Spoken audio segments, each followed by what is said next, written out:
Hello, नमस्कार दोस्तों, आप सभी का स्वागत है। ये लेक्चर ज़ीरो है। ये लेक्चर ज़ीरो है मतलब हम शुरुआत करने जा रहे हैं। हमारा सबसे पहला लेक्चर यानी ज़ीरो लेक्चर है, जिसमें मैं आपको कोर्स स्टार्ट नहीं कर रहा हूँ, आपको पेपर और बुक्स के बारे में बताऊंगा।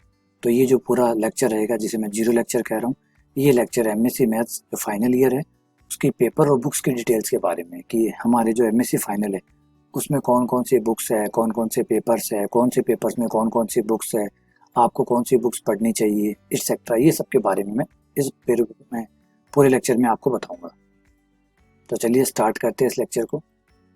सबसे पहले ये जो एमएससी फाइनल होती है, ये एमएससी प्रीवियस से थोड़ी सी अलग होती है। अच्छा, इसका अलग होने का जो सबसे बड़ा कारण है वो है कि जब आप एमएससी प्री में होते हैं तो जो आपके पेपर होते हैं वो सारे कंपलसरी होते हैं। कंपलसरी होने का मतलब है उसमें आप चुनाव नहीं कर सकते, आप इलेक्ट नहीं कर सकते कि ये पेपर मुझे लेना है, ये नहीं लेना है, ये छोड़ना है। और अभी अगर आप पीछे मुड़ के भी देखें तो बीएससी में भी आपके पास कोई ऑप्शन नहीं था पेपरों का। जो है सो है, ये लेने हैं, ये लेने हैं, ये बुक पढ़नी है, ग्रुप थ्योरी पढ़नी है, रिंग थ्योरी पढ़नी है। कोई ऑप्शन नहीं था कि ये पेपर आप छोड़ सकते हैं, ये बुक आप नहीं पढ़ना चाहते तो मत पढ़े। ऐसा कुछ नहीं था। जो था सो अनिवार्य था, है ना। जो था वो बंधा हुआ था, प्रतिबंधित था कि आपको पढ़ना ही पड़ेगा, जिसे कंपलसरी कहा जाता है। तो कंपलसरी पेपर वो होते हैं जिनमें चुनाव की कोई जगह नहीं होती, यूनिवर्सिटी जो कहती है आपको वो मानना होता है। लेकिन जब आप एमएससी फाइनल में आते हैं तो यहाँ एक सबसे सुंदर चीज़ यही है, सबसे प्यारी चीज़ यही लगती है कि यहाँ आपको चुनाव का मौका मिला है। पहली बार, इतने सालों में पहली बार आपको एक चुनाव का यहाँ मौका मिला है।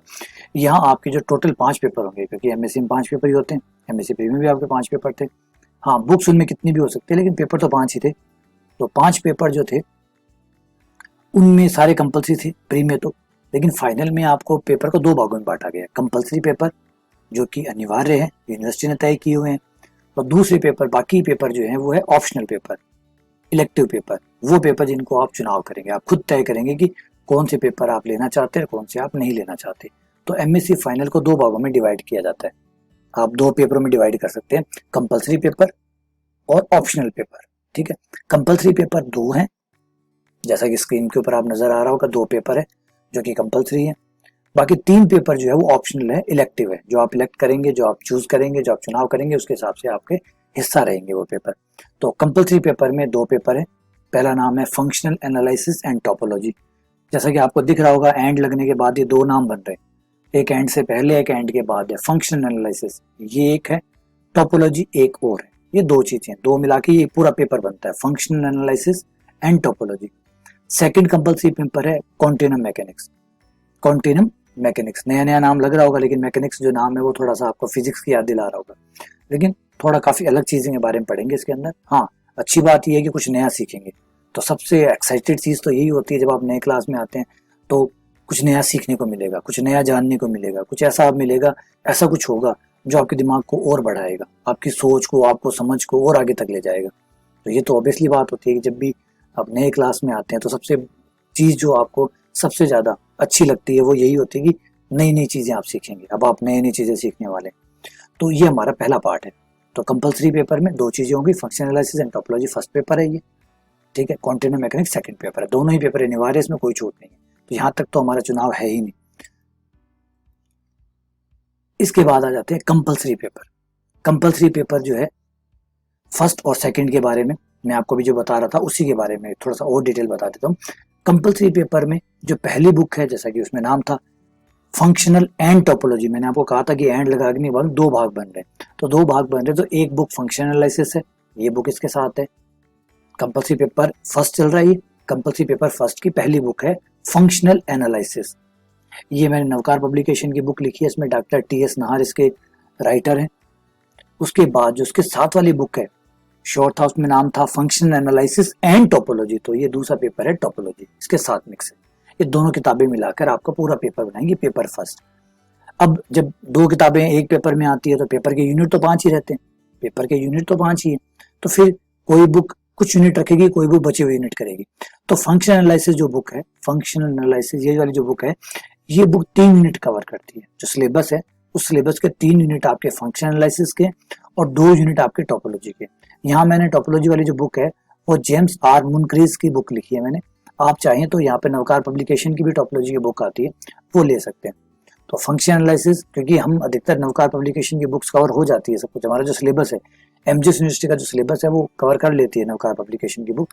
तो जो टोपोलॉजी वाली बुक है आप वो भी ले सकते हैं नवकार पब्लिकेशन की। तो ये हमारा है कंपल्सरी पेपर फर्स्ट।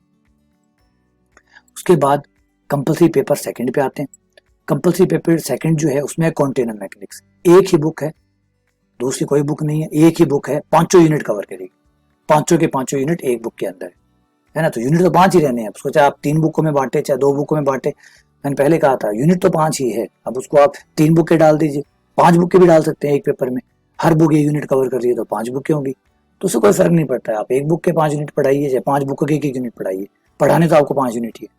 तो ये है compulsory paper second, container mechanics, Navkar publication की बुक है ये, डॉक्टर के.डी. शर्मा।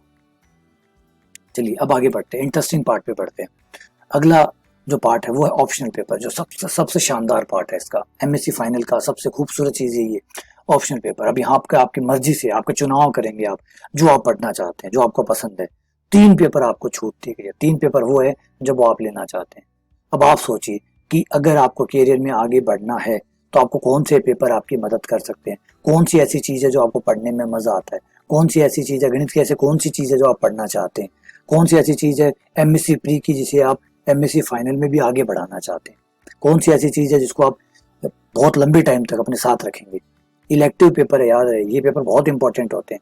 जब आप इंटरव्यूज में जाएंगे, फॉर एग्जांपल आप केंद्रीय विद्यालय का इंटरव्यू ले लीजिए, चाहे आप नवोदय विद्यालय का इंटरव्यू ले लीजिए, या आप कॉलेज लेक्चरर का इंटरव्यू ले लीजिए, तो ये इलेक्टिव पेपर जो होते हैं ना ये अलग छाप रखते हैं।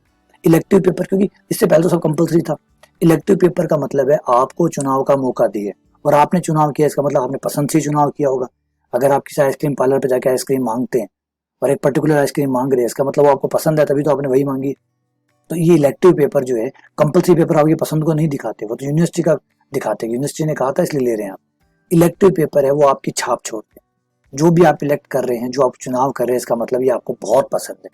क्योंकि अगर ये आपको बहुत पसंद ना होता तो इतने सारे पेपर में से आपने यही 3 क्यों चुने। तो इलेक्टिव पेपर्स के बारे में जब भी आप इंटरव्यू में जाते हैं तो पहला क्वेश्चन जो इलेक्टिव में से ढूंढ के पूछा जाता है वो इलेक्टिव्स के ही बारे में पूछा जाता है कि ये इलेक्टिव पेपर आपने लिखी। जो भी एग्जामिनर है, क्योंकि वो पता है कि जब आपसे कंपल्सरी पेपर के बारे में पूछेगा तो हो सकता है आपको ज्ञान कम हो या कुछ और हो, लेकिन इलेक्टिव पेपर तो वो है जो आपके पसंद से लिए हैं, आपने अपनी इच्छा से लिए। अब इच्छा से लिए तो इसमें तो आपको कोई झोड़ हो ही नहीं सकता, इसमें तो कोई किंतु परंतु हो ही नहीं सकता। तो इसलिए वो इलेक्टिव पेपर के बारे में ही पूछता है कि यहाँ पर अब यहाँ आप कह दो कि मुझे नहीं आता, मुझे नहीं पता, मैं नहीं जानता, आप कोई भी कारण को नहीं, सर मैंने ढंग से नहीं पढ़ा, तो वहां जाते ही उसके दिमाग में जो एग्जामिनर है, जो इन्वेस्टिगेटर बैठा है, जो इंटरव्यूअर है, वो देख रहा है, उसे लगता है यार अजीब बात है, इलेक्टिव पेपर लिए बैठा है, ये पेपर इसने खुद चुनाव किए, मैंने थोड़ी चुनाव करके दिए हैं। ये कुछ वैसे जिन्हें आइसक्रीम मांग ली, फिर वो आइसक्रीम खा रहा है, अगर अच्छी नहीं लग रही, तो मांगी तो तुम नहीं थी भाई, तुमने ये आइसक्रीम मांगी थी, मुझे ये वाली आइसक्रीम दो, तो ये आइसक्रीम दे दी, अब आप कह रहे अच्छी नहीं लग रही, तो पहले समझ के आना चाहिए था, सोच के आना चाहिए था कि ये खानी नहीं खानी। तो अब इलेक्टिव जो पेपर लेते हो तो इसमें आपका कोई किंतु परंतु नहीं चलता, सबके दिमाग में एक ही बात है कि आपने ये पेपर लिए हैं, इसका मतलब ये आपको बहुत पसंद, नो डाउट। अब बच नहीं सकते आप इन पेपर से।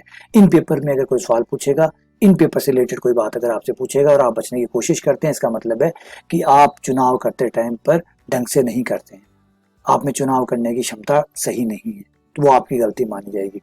अब आप कोई कारण नहीं कह सकते, आप ये नहीं कह सकते मेरे साथ वालों ने ये लिया तो मैंने भी ये ले लिया, ठीक है ना, इसका सिलेबस बहुत छोटा था इसलिए मैंने ले लिया, इसमें आराम से नंबर बन जाते हैं इसलिए मैंने ले लिया, 70% 80% इसमें इजीली बन जाते हैं इसलिए मैंने ले लिया। ठीक है, सोचिए, एक आप इंटरव्यू में गए हुए हैं, सोच के देखिए, अगर आप इंटरव्यू में गए हैं, नवोदय के इंटरव्यू, केंद्रीय विद्यालय के, जिसमें आप फर्स्ट ग्रेड के अंदर चयन होने वाले हैं आपका, सोचिए फर्स्ट ग्रेड लेक्चरर में आपका चयन होने वाला है, कॉलेज लेक्चरर में आपका चयन होने वाला है, वहां आप इसे बेतुके जवाब दें कि नहीं मेरे साथ वाले ने लिया था तो मैंने भी ले लिया, मेरे टीचर ने कहा था इसलिए मैंने ले लिया, ठीक है, इसका सिलेबस बहुत छोटा था इसलिए मैंने ले लिया, किसी ने कहा था कि इसमें नंबर बहुत अच्छे बनते हैं इसलिए मैंने ले लिया था, इसलिए प्लीज मुझसे सवाल मत पूछो इसके बारे में, बस मैंने तो यूं ही ले लिया था। तो हो गया इंटरव्यू आपका वहीं खत्म है, क्लियर हो गया आपका इंटरव्यू।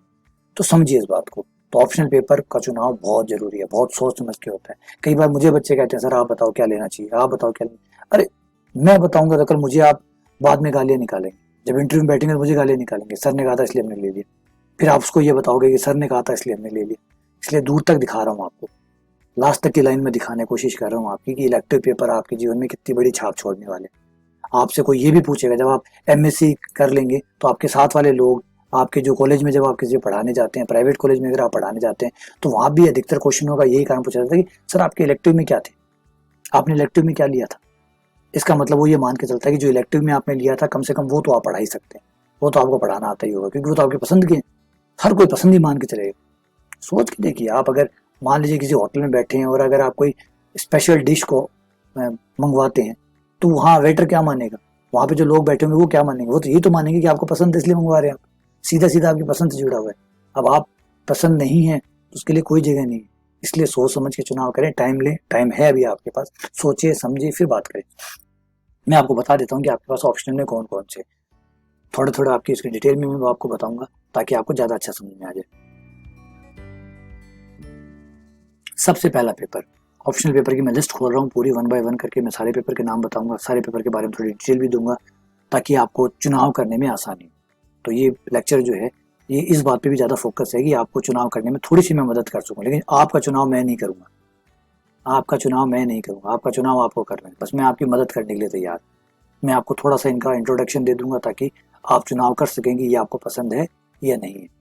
तो सबसे पहला है paper generalize hypergeometry function. Generalize hypergeometry function क्या है, इसके बारे में अच्छी बात यह है कि आपने प्री में थोड़ा बहुत पढ़ा हुआ है, आपने हाइपरज्योमेट्री फंक्शन पढ़ा हुआ है जिसे कहते हैं 2f1। अब आपको स्पेशल फंक्शन कैसी लगी थी, आप अपने आप से ये सवाल पूछिए कि स्पेशल फंक्शन आपको कैसी लगी थी, क्या उसने आपकी जिज्ञासाओं को जगाया था, क्या उसने आपके अंदर क्वेश्चंस पैदा किए थे कि भाई थोड़ा सा और पढ़ना चाहिए इसके बारे में, थोड़ा और जानना चाहिए इसके बारे में।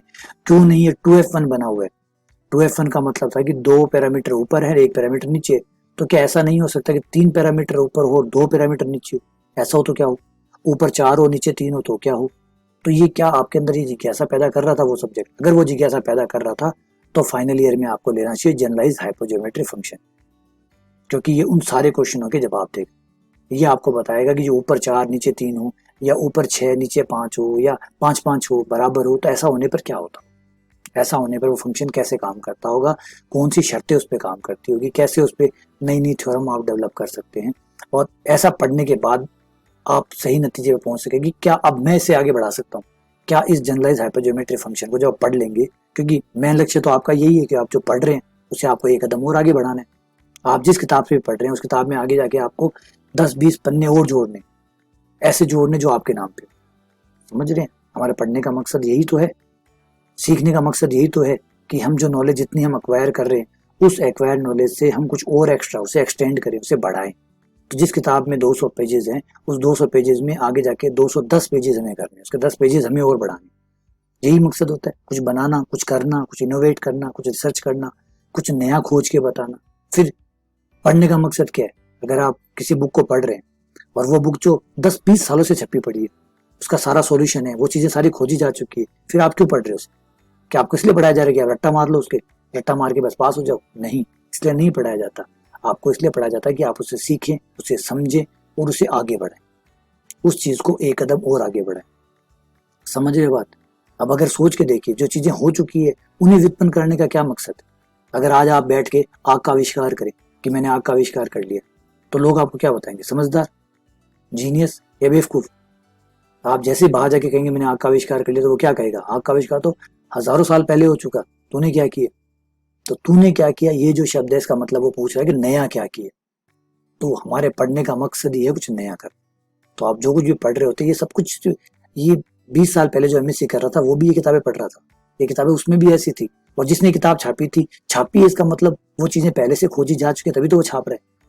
तो इसका मतलब वो चीजें सब कुछ हैं, पहले से ऑलरेडी हैं, अब आप नई चीज बना रहे हैं। अब आप ये कहेंगे कि फिर ये किताबें क्यों पढ़ रहे हैं भैया, जब आपको नया ही बनाना है तो किताबें क्यों पढ़नी है। तो उसका जवाब है सीधा कि मान लो आपको कोई बिल्डिंग का छठा फ्लोर बनाना है, ठीक है, छठा माला आपको तैयार करना है, तो छठा माला तैयार करने के लिए आपको पहले क्या करना पड़ेगा, पहले आपको नींव भरनी पड़ेगी, पहला माला बनाना होगा, दूसरा, तीसरा, चौथा, पांचवा, फिर जाके छठा बनेगा। क्या डायरेक्ट आप छठा बना सकते हैं, नहीं बना सकते। क्यों नहीं बना सकते, अगर आप डायरेक्ट छठा बनाएंगे तो हवा में नहीं बनते, पहले आपको बेस तैयार करना पड़ता है। तो जब आप किताबों को पढ़ते हैं तो पहले आप ये पढ़ते हैं कि क्या क्या खोजा जा चुका है, कितना कितना जाना जा चुका है, कितनी जानकारी अब तक इकट्ठी की जा चुकी है।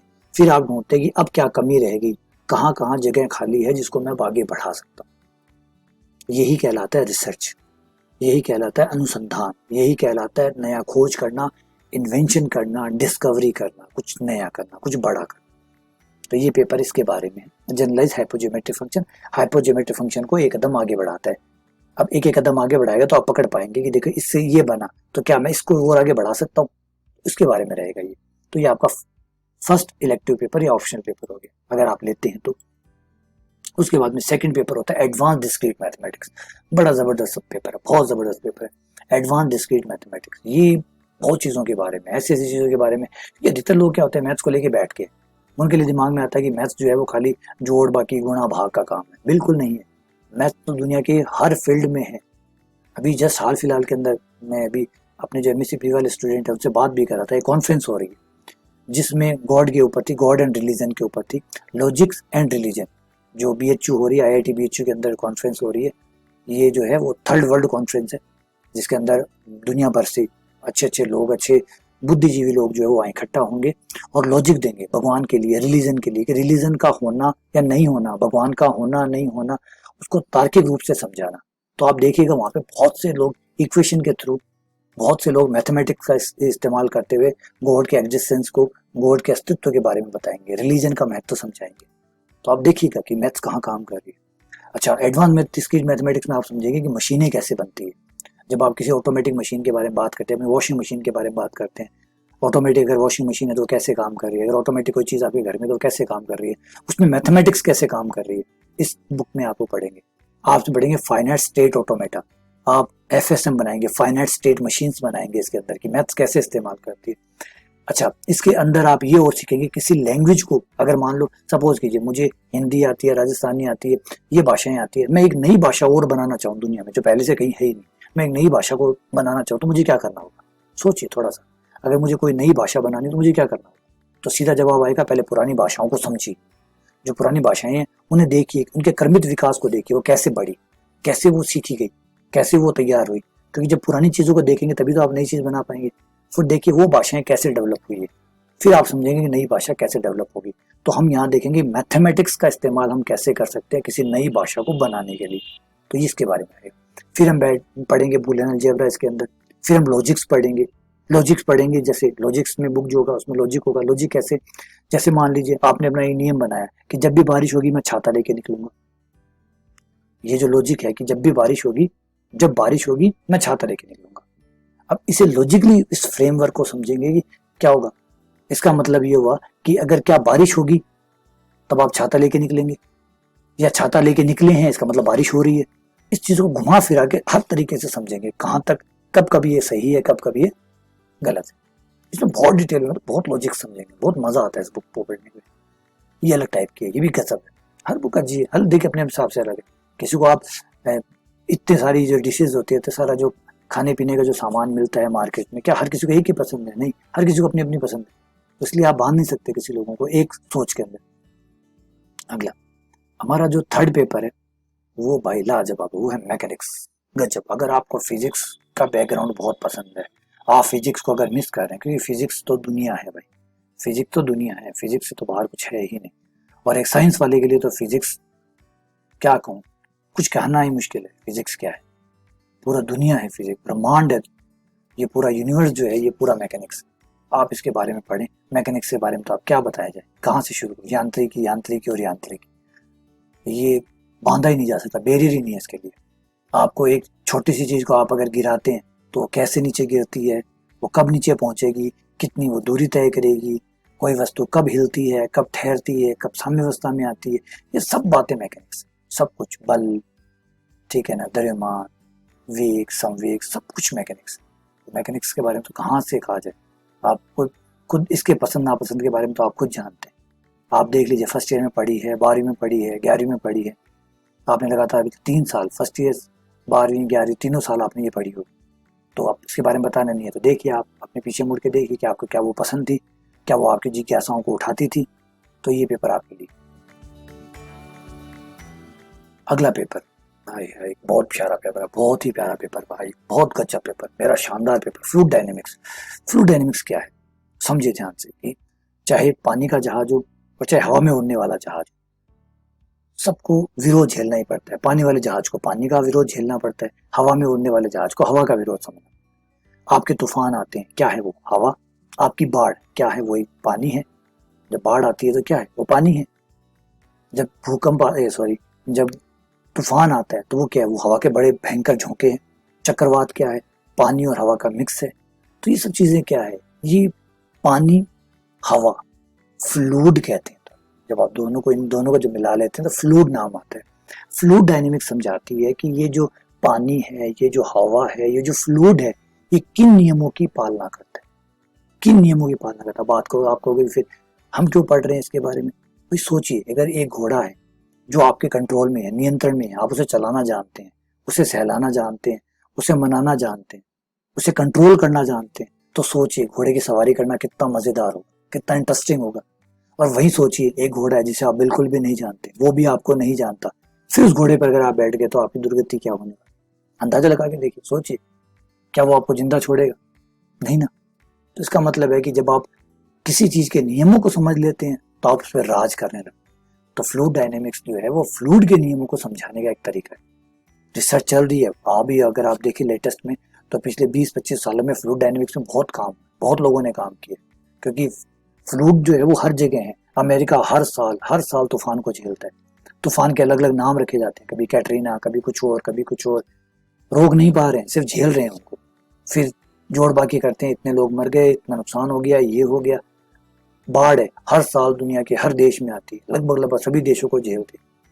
बारिश ज्यादा हो गई तो बाढ़ आ गई, समुद्र का पानी अंदर आ गया, नदियां उफान पे आ गई तो बाढ़ आ गई। तो हजारों प्रकार के तरीके हैं जिनसे परेशान हो रहे हैं हवा की वजह से और पानी की वजह से। तो क्यों नहीं, वो कौन सी चीजें हैं जिससे हम इन्हें समझ सके, कंट्रोल कर सके। तो कंट्रोल करेंगे, क्योंकि आने वाले टाइम की जो सबसे बड़ी प्रॉब्लम है वो ग्लोबल वार्मिंग है। और ग्लोबल वार्मिंग से क्या होगा, ग्लोबल वार्मिंग सबसे पहला पार्ट होगा ग्लेशियर पिघलेंगे।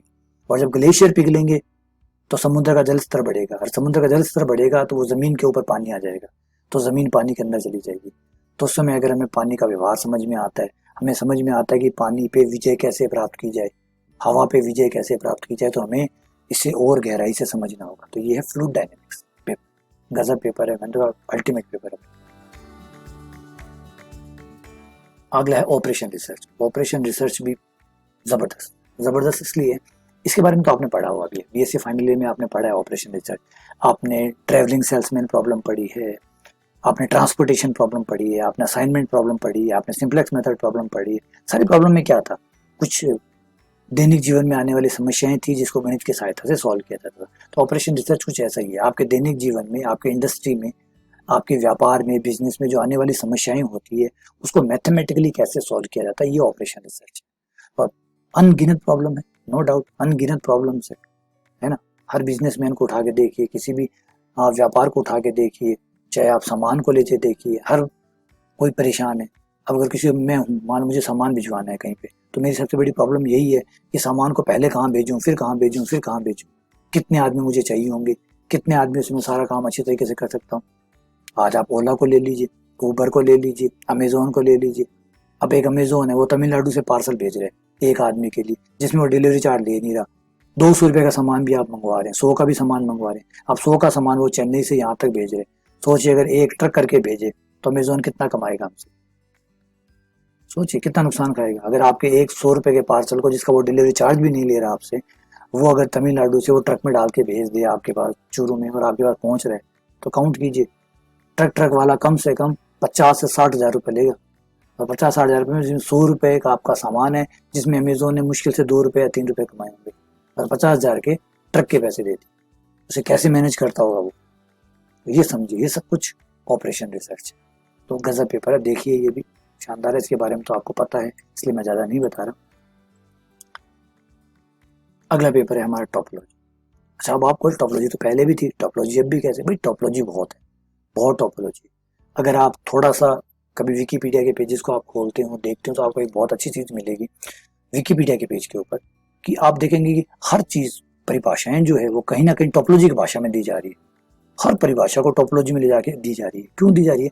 टॉपोलॉजी जो है वो ज्योमेट्री जो होती है, ज्यामिति जो होती है, उसका जनरलाइजेशन है, उसका बड़ा रूप है टॉपोलॉजी।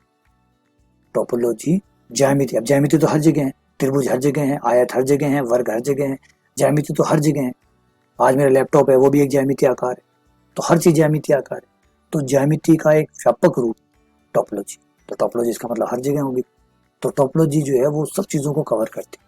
इसलिए टोपोलॉजी हर जगह मिलेगी आपको। टोपोलॉजी बहुत से प्रकार की है, अलजेब्रिक टोपोलॉजी, जनरल टोपोलॉजी, इस प्रकार से आप कई प्रकार की टोपोलॉजी पढ़ते हो। तो वो जो पेपर है उसमें तो सिर्फ 2 यूनिट पढ़ाए गए हैं, और वो भी जनरल टोपोलॉजी है, मतलब जनरल टोपोलॉजी का खाली इंट्रोडक्शन या बेसिक बातें ही है, बाकी टोपोलॉजी नहीं आई है।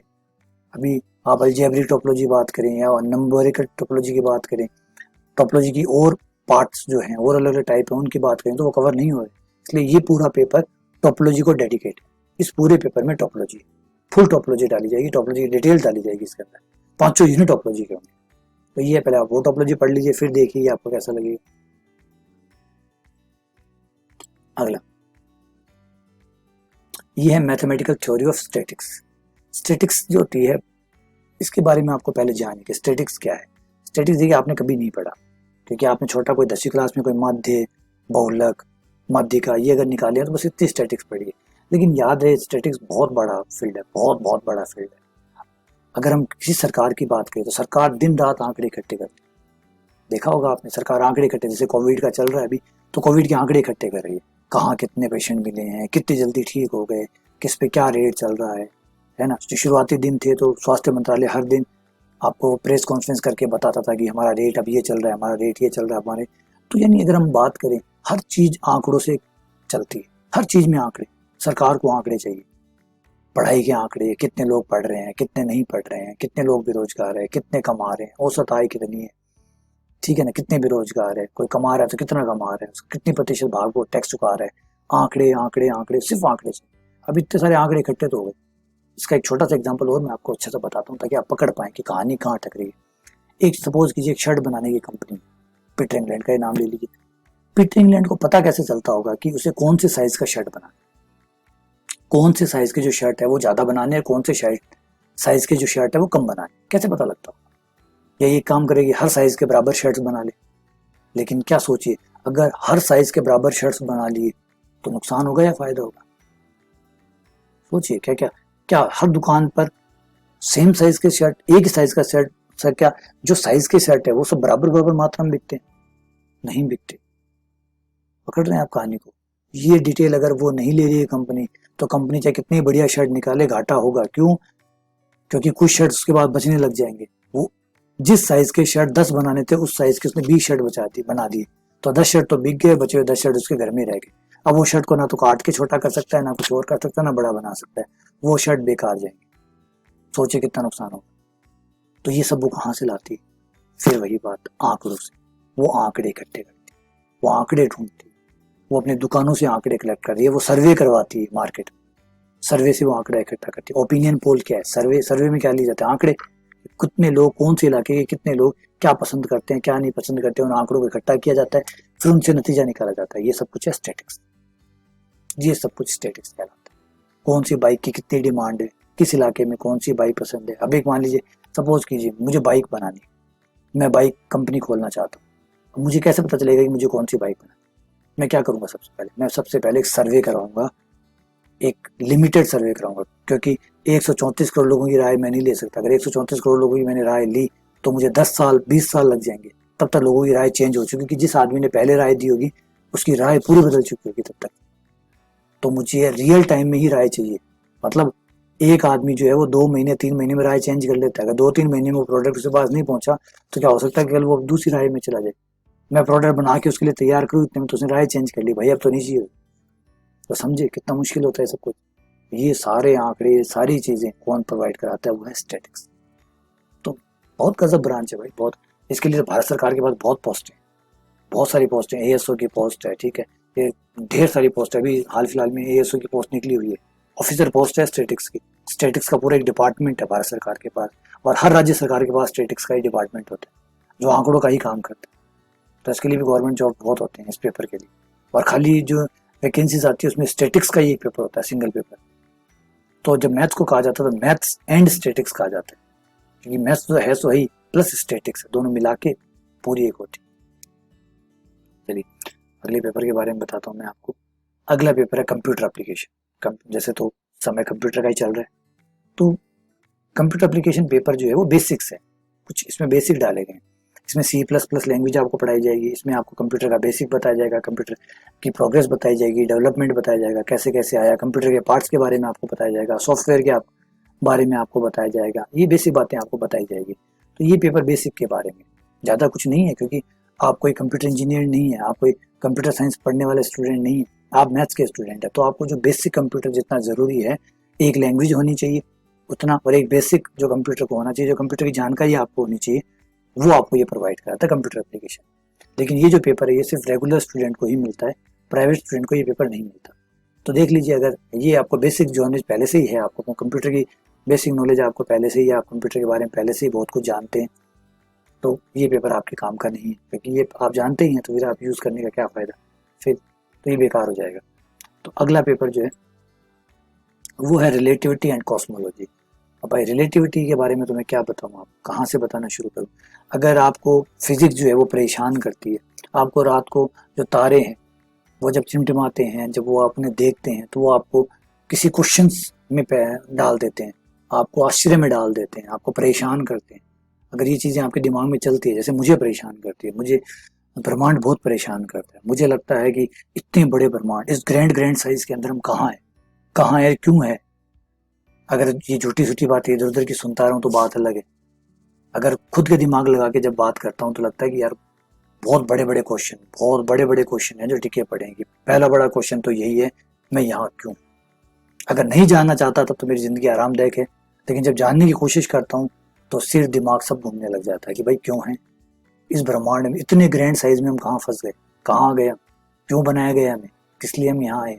तो ये सब जो क्वेश्चन है, क्योंकि ऐसे ही क्वेश्चन कभी अल्बर्ट आइंस्टीन को परेशान करते थे, ऐसे ही क्वेश्चन नील्स बोर को परेशान करते थे, जितने भी साइंटिस्ट अब तक रहे हैं उन सब ने धर्मों को नहीं माना, उन सब ने इन चीज़ों को नहीं माना, उन चीज़ों ने विज्ञान को तरीका बनाया, विज्ञान को औजार बनाया ये जानने का कि हम यहाँ क्यों हैं, और जहाँ भी हम हैं उसके रूल्स क्या हैं।